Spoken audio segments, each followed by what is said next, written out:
प्रसाद मौर्य ने अखिलेश यादव पर हमला बोला है। अखिलेश यादव के ऑफर पर करारा जवाब दिया है। एसपी के 100 विधायक बीजेपी में आने को तैयार बैठे हैं, ये कहा है केशव प्रसाद मौर्य ने। बिना पानी की मछली की तरह तड़प रहे हैं अखिलेश यादव। अगले 25 सालों तक सत्ता में नहीं आने वाले हैं अखिलेश यादव। बीजेपी की लहर नहीं आंधी है।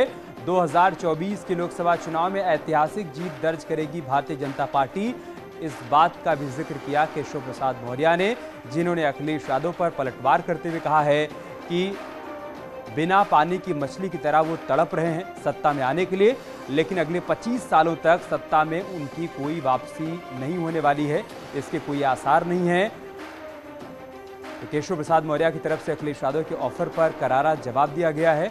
एसपी के 100 विधायक बीजेपी के संपर्क में हैं, बीजेपी में आने को तैयार बैठे हैं, ये कहा है केशव प्रसाद मौर्य ने।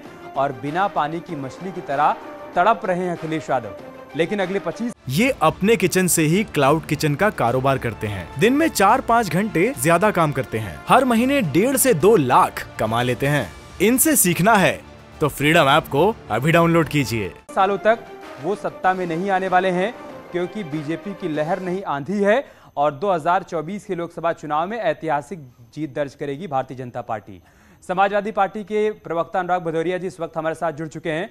भदौरिया जी, केशव प्रसाद मौर्य ने पलटवार करते हुए कहा है कि अखिलेश यादव बिना पानी की मछली की तरह तरस रहे हैं, तड़प रहे हैं, लेकिन फिलहाल 2024 में भारतीय जनता पार्टी सभी सीटें जीतने वाली है और अगले कुछ सालों तक फिलहाल सत्ता में समाजवादी पार्टी की वापसी नहीं होने वाली है।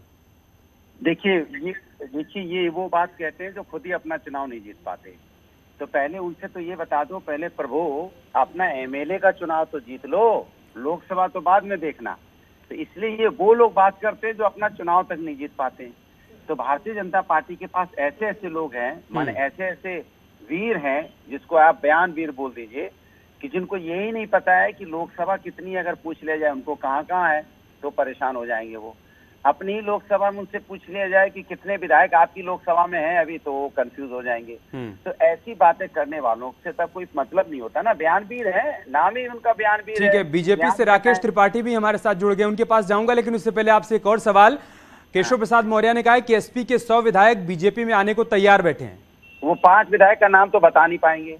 100 विधायक तो बात की बात है, 5 विधायकों का नाम पूछ लो तो अभी वो इधर उधर वो अपना दाएं बाएं देखने लगेंगे। ठीक है, इसी पर रिएक्शन ले लेते हैं। राकेश त्रिपाठी जी, सुन तो लीजिए। उनको जो दिल्ली बीजेपी ने जो उनको काम दिया है वही काम करें। उनको योगी जी के ऊपर उनको लगाया गया है कि आपको योगी जी के ऊपर रहना है, योगी जी को दाएं बाएं घुमाते रहना है। ठीक है, पूछ लेते हैं राकेश त्रिपाठी से कि क्या जिम्मेदारी दी गई है। राकेश त्रिपाठी जी, देखिए, समाजवादी पार्टी के लिए मैं केवल इतनी बात कहूंगा कि घर में नहीं दाने, अम्मा चली भुनाने। अरे अखिलेश यादव पहले अपना परिवार बचावें। पार्टी में के एक संस्थापक सदस्य उनके छोड़कर जा रहे चौधरी हरिमोहन सिंह यादव जी के साथ जो बैठ करके सपना देखा था समाजवादी पार्टी बनाने का, आज उनका पूरा परिवार भारतीय जनता पार्टी में आ गया। आज स्वयं समाजवादी पार्टी के जो प्रथम पुरुष हैं मुलायम सिंह यादव जी, उनके समधी जो समाजवादी पार्टी के विधायक थे वो भारतीय जनता पार्टी में आ गए। परिवार की बहू भारतीय जनता पार्टी में आ गई। अपने परिवार के लोग टूट टूट करके एक जा रहे हैं। और ये नाम पूछ रहे थे अनुराग भदौरिया को, मैं सुन रहा था, ये नाम पूछ रहे हैं विधायकों के, मैं नाम बता रहा हूं, नोट कर लीजिए अनुराग भदौरिया और कान खोलकर सुनिए।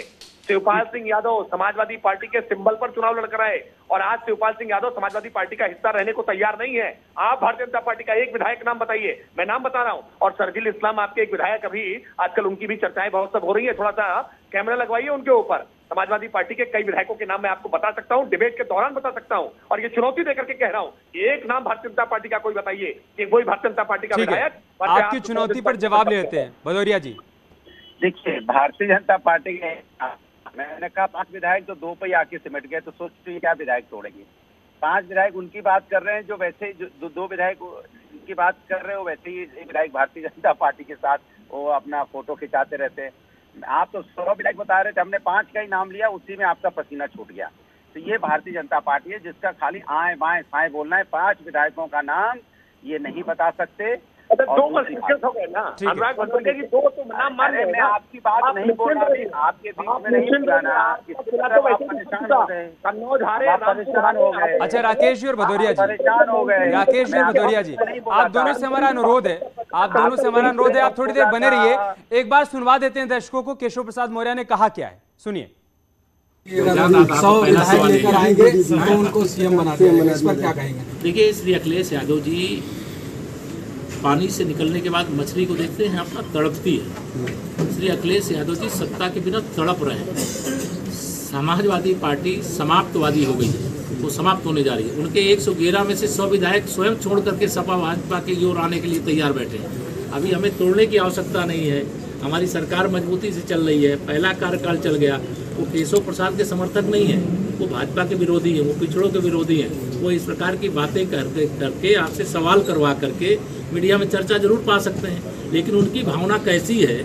जब विधानसभा का सत्र चल रहा था और विधानसभा के सत्र के दौरान जब उन्होंने तमाम सारी ऐसी बातें कही जो कड़वी बातें थी, हम लोगों ने धैर्य से सुना था। लेकिन जब मैंने उनके सामने उनके ही तमाम सारे जो विषय रखे गए, जब उनका जवाब देने की बात शुरू किया, तो उनकी जो भाषा थी इतनी निंदनीय थी, इतनी घटिया थी कि किसी राजनीतिक नेता की ऐसी भाषा नहीं होती।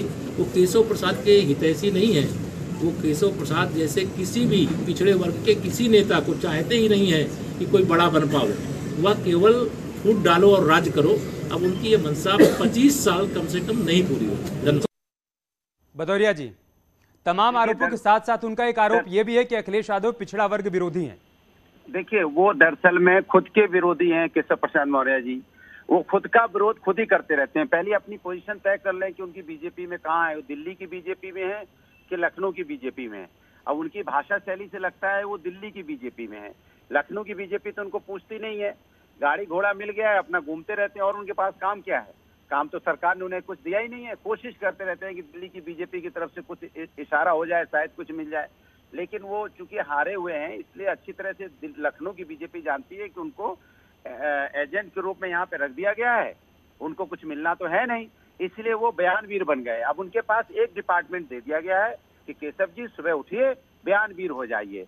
तब बयानवीर हो गए, वो बयान देना है, उसी में अपनी वीरता दिखाते रहते हैं। मैं तो उनको एक सजेशन दूंगा, केशव जी आप ये बयानवीर बनने की बजाय आप कर्मवीर बनिए।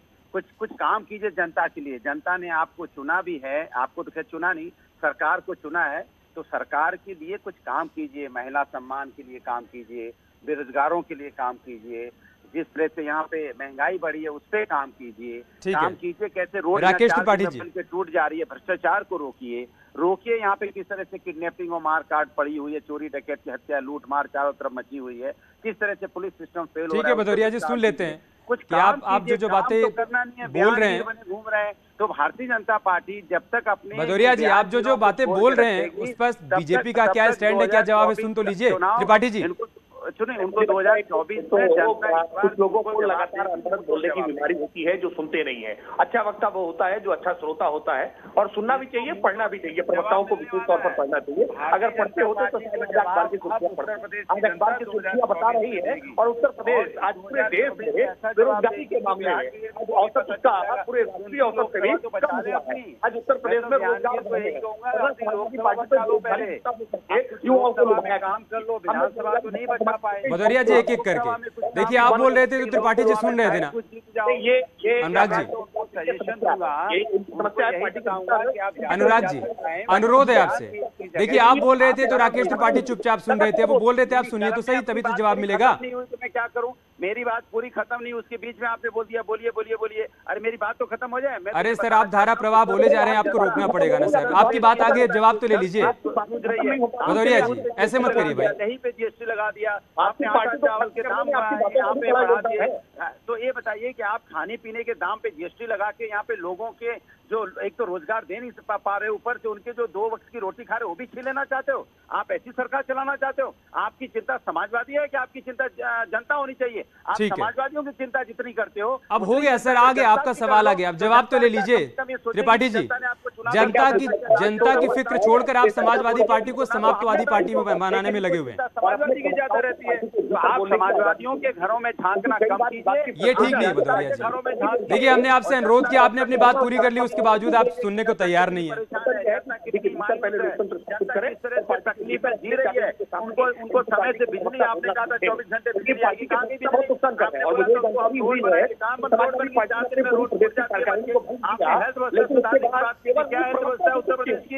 प्रदेश में यहाँ पे समय से आप जाओ तो यहाँ पे एम्बुलेंस नहीं पहुंचता, जो एम्बुलेंस समाजवादियों ने बना के दिया था, 108 एम्बुलेंस बना के दिया था, 108 एम्बुलेंस आज कहाँ है?